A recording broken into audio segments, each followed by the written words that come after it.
I'm Regid Ahmed with a summary of the BBC World News. The G7 meeting in Italy has concluded with no indication from the United States in the final communiqué about whether it would commit to the Paris Climate Agreement. The German Chancellor Angela Merkel said the uncertainty was very unsatisfactory. The entire discussion about climate was very difficult, if not to say very dissatisfying. We have a situation where 6, and if you include the EU, 7 are against 1. Donald Trump is due to fly back home later today without giving the customary closing news conference, but he's tweeted that he will make his final decision on the Paris Accord next week. We see from the communiqué that when it comes to climate change, there is now an open fault line within the G7. 6 on the one side and 1 on the other side. Those countries reaffirmed their commitment to the Paris Climate Change Agreement. The one, Donald Trump's United States administration, has said that it's still reviewing its policies. And of course, as you said, Donald Trump says he will make his decision next week.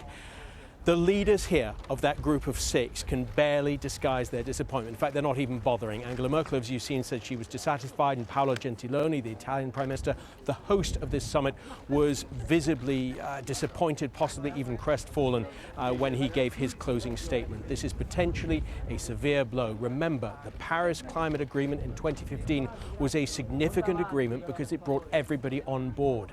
If the United States leaves that agreement, it may cause others to think or rethink about their own participation.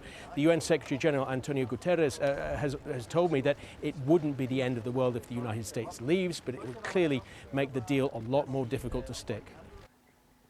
And James Reynolds there. But let's go live to Sicily, where President Donald Trump is speaking. He's addressing troops at an Air Force base. Let's have a listen.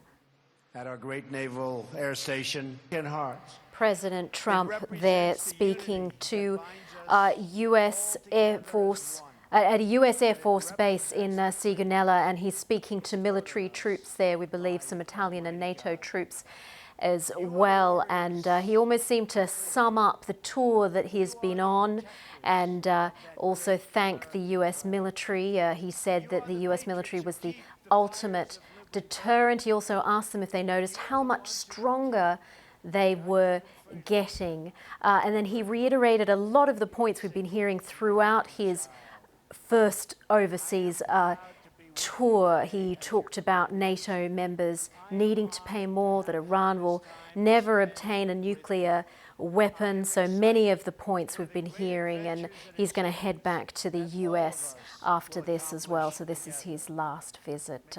Much more on the website bbc.com/news. See you soon.